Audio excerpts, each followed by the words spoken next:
The grand ballroom at Rosewood Manor sparkled under 3 massive crystal chandeliers, their light reflecting off polished marble floors and gold-leafed columns that soared 30 feet to an ornate ceiling. Mom had transformed the historic venue into a wonderland for her 50th birthday celebration. White orchids and roses cascading from every surface, champagne fountains bubbling at strategic locations, and enough luxury to supply a royal wedding.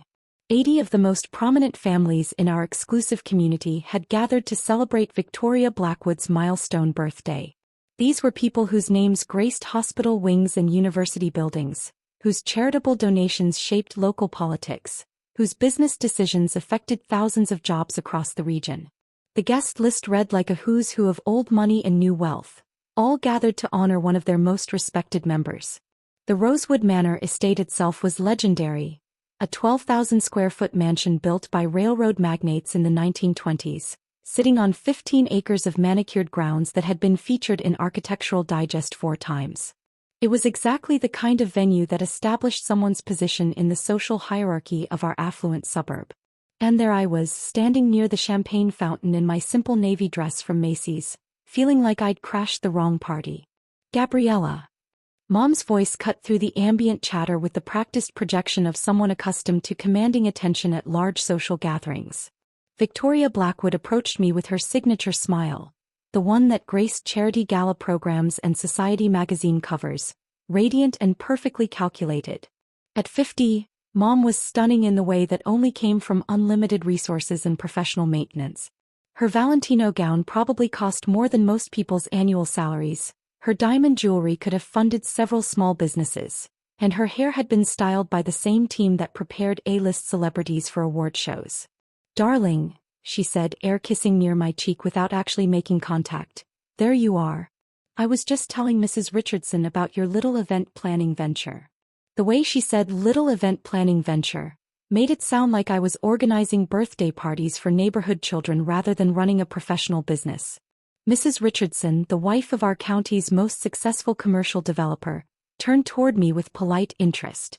She was wearing what I recognized as haute couture, probably $30,000 worth of designer craftsmanship that she'd purchased during her last shopping trip to Paris. "How delightful, dear," Mrs. Richardson said with the kind of enthusiasm typically reserved for discussing someone's volunteer work at the local animal shelter. "Victoria tells me you've been organizing small events and parties. Such creative work." Before I could respond, Mom launched into her carefully rehearsed explanation. "Gabriella's been getting hands-on experience with event coordination. You know how important it is for young people to understand hospitality from the ground up. She's been handling logistics, vendor management, that sort of practical experience." The way she described it made me sound like someone learning basic life skills rather than someone who'd been building a sophisticated event management company for the past 5 years. "How wonderful," Mrs. Richardson nodded approvingly. "And are you working with local venues? Perhaps some of the smaller reception halls downtown?" "I work with various venues," I replied carefully. "Both local and regional properties." "Oh, like the community centers and hotel meeting rooms?" Mrs. Richardson's tone suggested she was trying to be supportive about what was obviously a modest beginning in event planning. "Among others," I said neutrally. Mom's smile tightened almost imperceptibly. She'd coached me extensively on how to discuss my work at events like this, emphasize the learning experience, downplay any significant business success, and never mention specific venues or client lists that might make their wealthy friends uncomfortable. According to Mom, discussing actual business achievements at elegant social gatherings was inappropriate. Better to present my work as character-building experience that would eventually prepare me for the more important business of marrying someone from a suitable family and managing charity events as a volunteer. "Well," Mrs. Richardson said with finality, "I'm sure you're learning valuable lessons about organization and customer service. Those skills will serve you well when you're ready to focus on more substantial social responsibilities." The implication was clear. What I was doing now was practice for the real work of being a proper wife and mother in our social circle. Mom nodded enthusiastically, clearly pleased with how the conversation was being framed. "That's exactly what we've told her.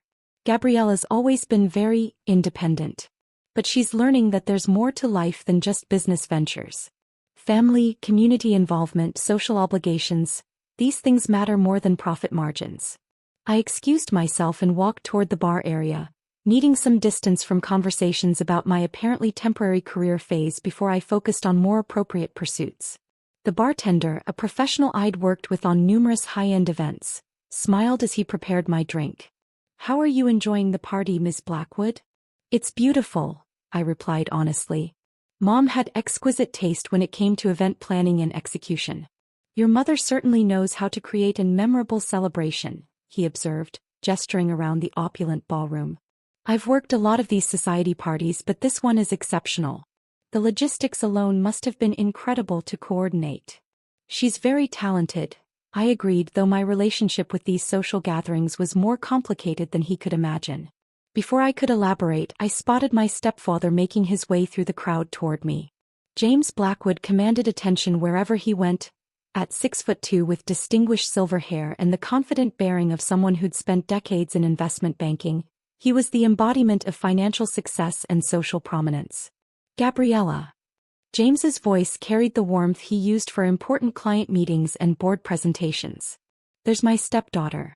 How are you finding your mother's celebration?" "Everything's perfect," I replied sincerely.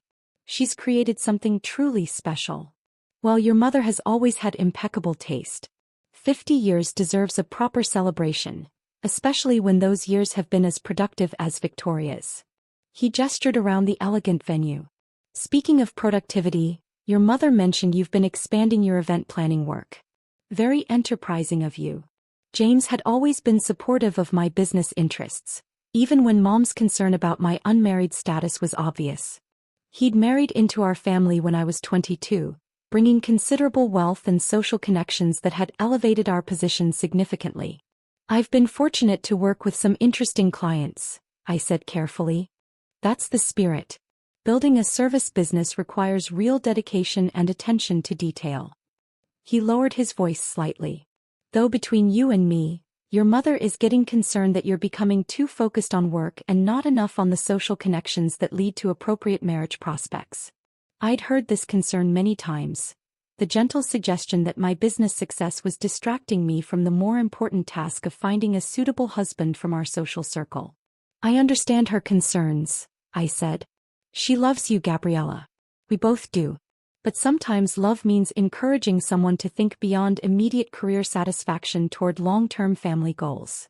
My phone buzzed with a text from Marcus Chin, my operations director. "Rosewood Manor event is flawless as expected. Client satisfaction surveys are all 10 out of 10.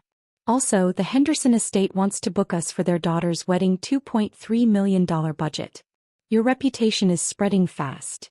I quickly silenced my phone and slipped it back into my purse, but not before James noticed the interruption. "Work update?" he asked with gentle amusement. "Just some client feedback." "Ah, well, it's good that you're building relationships in the event planning industry, even if it's still in the early stages of development. Shows professionalism and commitment to service." Before I could respond, Mom's voice rang out across the ballroom, calling everyone's attention for what appeared to be a birthday speech. "Ladies and gentlemen," she announced from the small stage where a string quartet had been performing, "James and I want to thank you all for being here tonight to make my 50th birthday so memorable." Polite applause filled the grand space. 50 years feels like both a lifetime and just the beginning," she continued, her voice carrying perfectly across the ballroom. "I've been blessed with love, friendship, and the opportunity to be part of this wonderful community." More applause, warmer this time. "Most importantly," Mom said, her tone becoming more personal, "I've been blessed with family. My husband James has brought stability and prosperity to my life in ways I never imagined possible." James smiled warmly from where he stood near the edge of the gathering. "And my daughter Gabriella represents the next generation of Blackwood women, though she's still finding her place in our social circle," Mom continued, her eyes finding mine across the ballroom. I felt heat creep up my neck as 80 successful, socially prominent people turned their attention toward me. Gabriella has been exploring various business interests, event planning, hospitality coordination, that sort of thing, which shows wonderful entrepreneurial spirit, even if it's not quite the path we might have expected. The subtle disapproval in her tone was unmistakable to anyone who knew her well.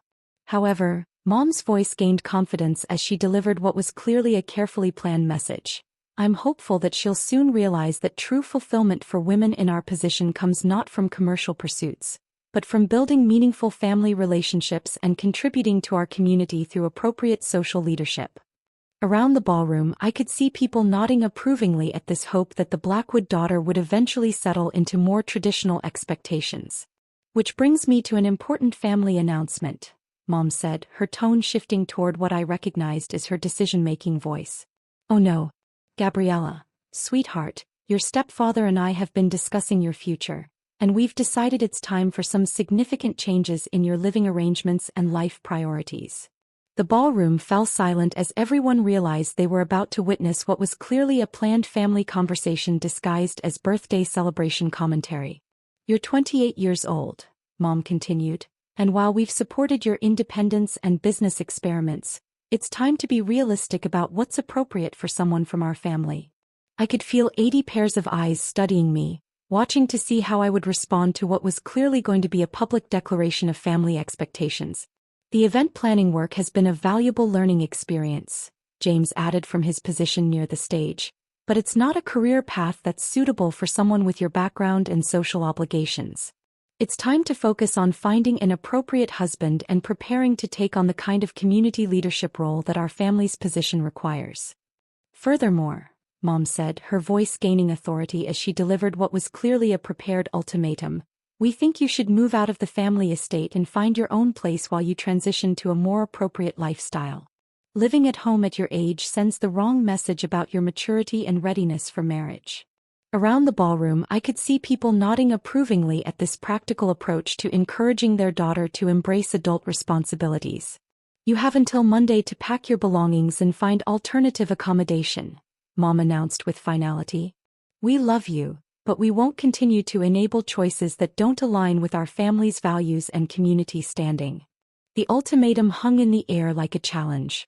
Move out and conform to their expectations, or be cut off from family support and financial assistance. And if I refuse? I asked quietly, my voice carrying clearly in the silent ballroom.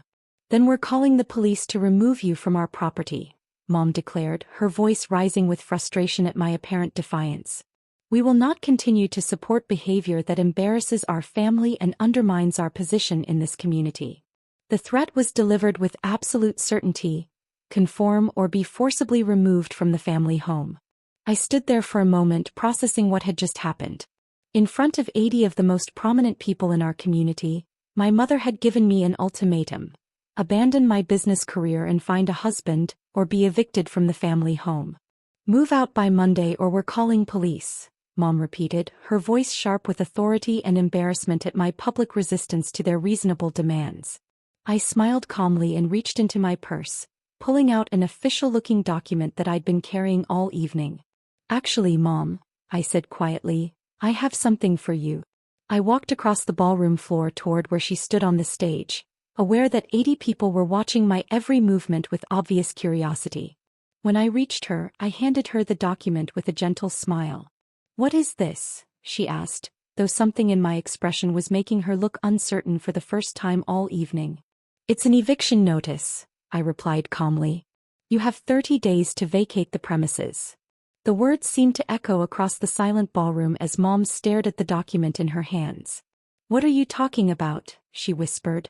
I'm talking about the fact that Elegance Properties LLC, my real estate investment company, purchased the Rosewood Manor estate 6 months ago when the previous owners defaulted on their mortgage payments. The silence that followed was so complete I could hear the soft classical music that had been playing in the background throughout the evening. You bought. Mom's voice was barely audible. I bought this property along with the furnishings, the grounds, and all associated assets for $14.7 million. You've been living as my tenants since February, though the property management company probably didn't make that distinction clear in your rental agreements. Around the ballroom, 80 of the most financially sophisticated people in our community were staring at this exchange with expressions of complete bewilderment. But this is our home, James said weakly, stepping up onto the stage. We've lived here for 8 years. We have ownership papers, property taxes, insurance policies. You had ownership papers, I corrected gently. The bank foreclosed when you defaulted on the balloon payment that came due in January. Rather than let them auction the property to strangers, Elegance Properties purchased it directly from the bank and allowed you to continue living here as tenants. The room had gone completely quiet as everyone processed what they were hearing. Elegance Properties, Mrs. Richardson repeated slowly. Who owns Elegance Properties? Instead of answering directly, I gestured toward the document Mom was still holding with trembling hands. The signature on that eviction notice should answer your question, I said calmly. Mom looked down at the paper, her face going completely white as she read the signature line. Gabriella Blackwood, CEO and founder, Elegance Properties LC, she read aloud, her voice barely a whisper. The words seemed to ripple through the crowd like a shockwave. You own this house, Mom said numbly. I own this house, the grounds, the furniture, and about 47 other properties across 3 states, including most of the venues where your friends hold their social events. Each revelation seemed to hit the ballroom like a physical blow. But Gabriella, Dr. Martinez's wife said weakly, you said you worked with local venues. You said you did small event planning. I do work with local venues, the ones I own. And I do handle event planning, including events with budgets exceeding $2 million for clients whose names would be familiar to everyone in this room. The scope of what I was describing was starting to sink in.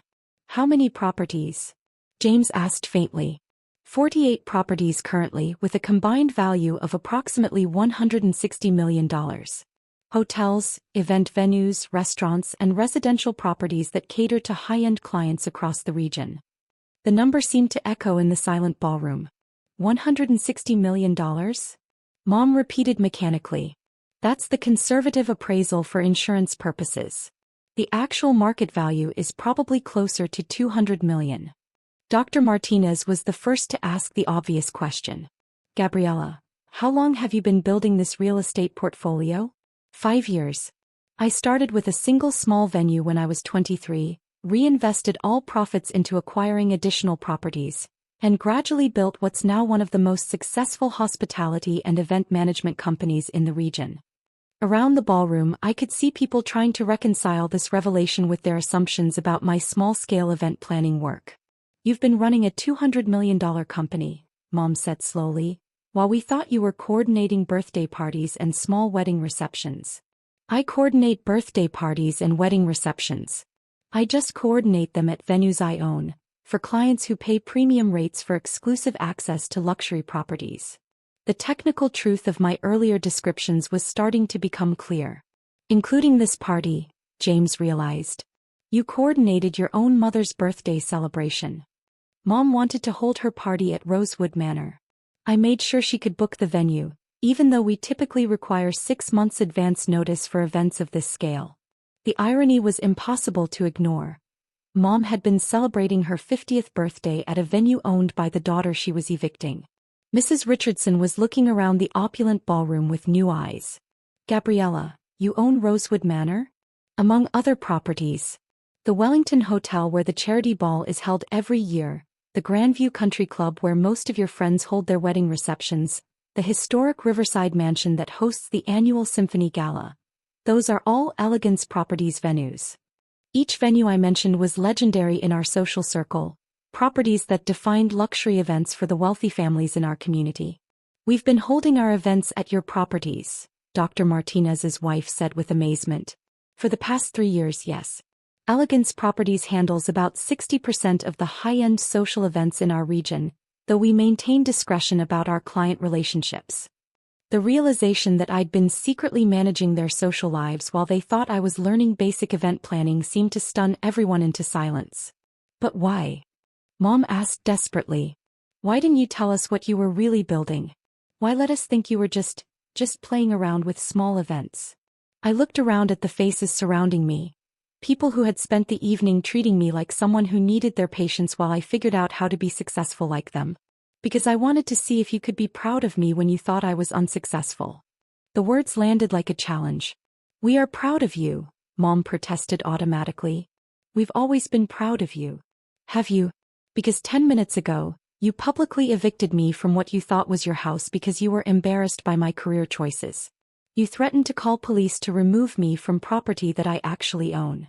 Mom flinched like I'd slapped her. You said that my business work was inappropriate for someone from our family. You announced that I needed to abandon my career and focus on finding a husband. You declared that my choices were embarrassing to your social position. The accuracy of these recollections was written across her face.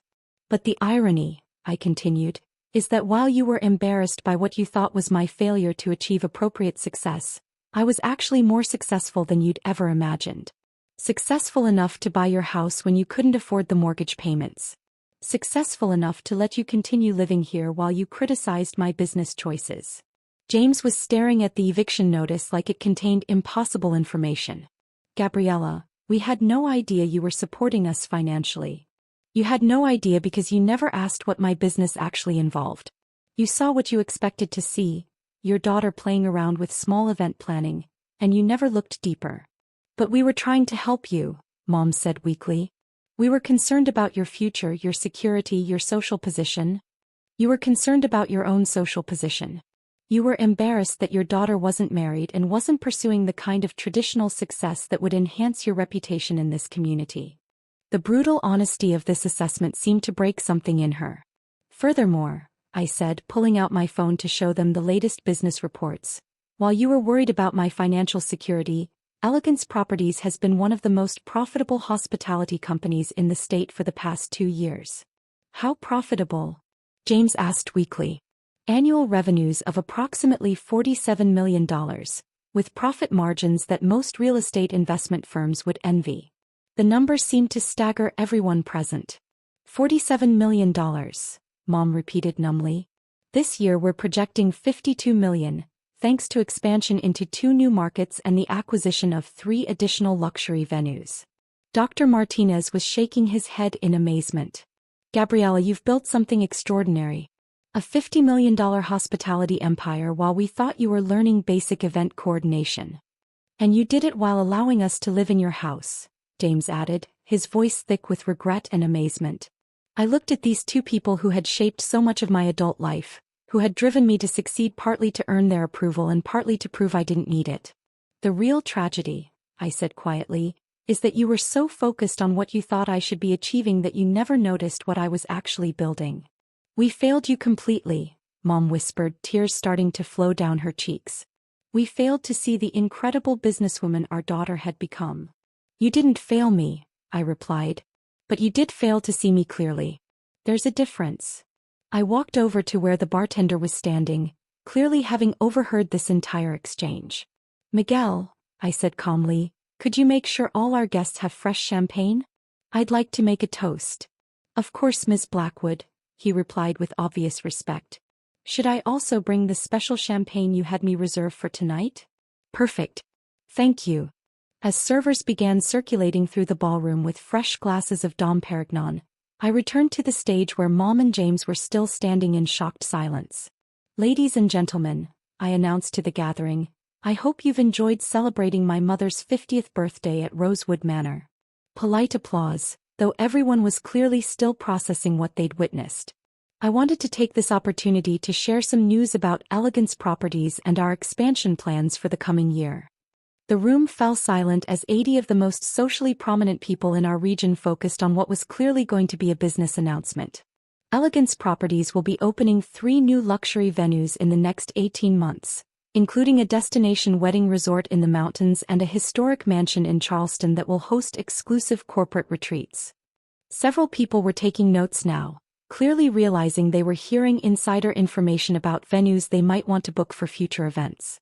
Furthermore, I continued, we're launching a luxury event planning service that will provide complete coordination for high-end celebrations, from intimate family gatherings to large-scale corporate functions.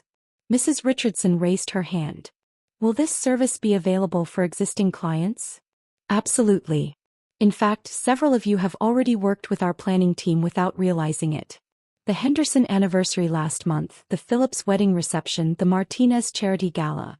Those were all coordinated by Elegance Properties staff.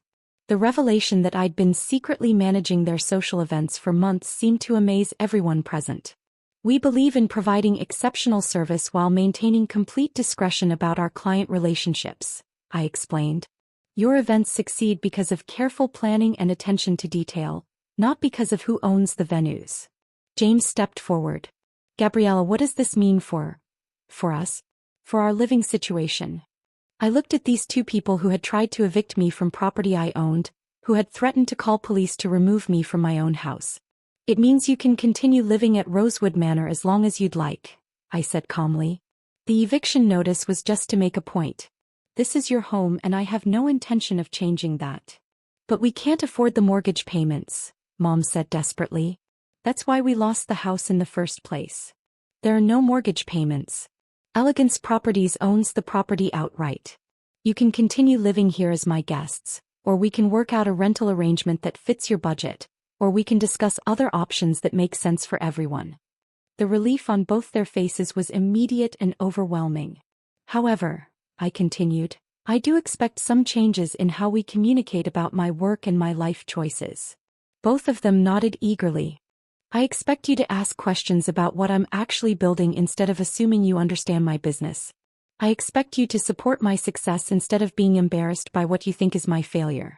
And I expect you to respect my choices even when they don't conform to your expectations about appropriate behavior for women from our social circle. Of course, Mom said quickly. Gabriella, we want to support you properly. We want to understand what you've built and be proud of it publicly. And we want to learn from you, James added. About business, about real estate, about building something meaningful rather than just maintaining social appearances. I looked around the ballroom at 80 people who had witnessed this family drama play out in real time, all of them now understanding that the quiet young woman they'd been politely tolerating was actually one of the most successful businesspeople in their community. Ladies and gentlemen, I announced to the gathering, thank you for celebrating my mother's birthday with us. I hope you'll consider Elegance Properties for your future event needs. Miguel has business cards at the bar for anyone interested in learning more about our services. As people began approaching Miguel for information about booking venues and event planning services, I walked over to where Mom and James were standing together, both of them still looking stunned by everything they'd learned. Thank you, Mom said quietly. For letting us stay, for supporting us financially, for building something incredible while we were too blind to see it. And thank you for showing us who you really are, James added. I'm sorry it took an eviction notice to make us pay attention. I hugged them both, feeling for the first time in years like they were seeing me clearly instead of seeing their disappointment in who they thought I should be. Happy birthday, Mom, I said. I hope you enjoyed your party. It was perfect, she replied, tears in her eyes. The most perfect birthday I could have imagined, even if it didn't end the way I expected. Especially because it didn't end the way you expected, I corrected with a smile. 6 months later, I was featured on the cover of Hospitality Business magazine.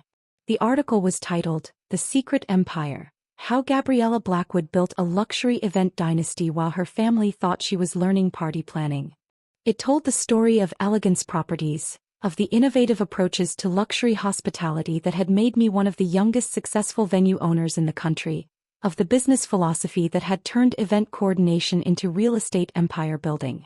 But it also told the story of my family, of the assumptions they'd made and how those assumptions had been shattered at a birthday party that changed everything.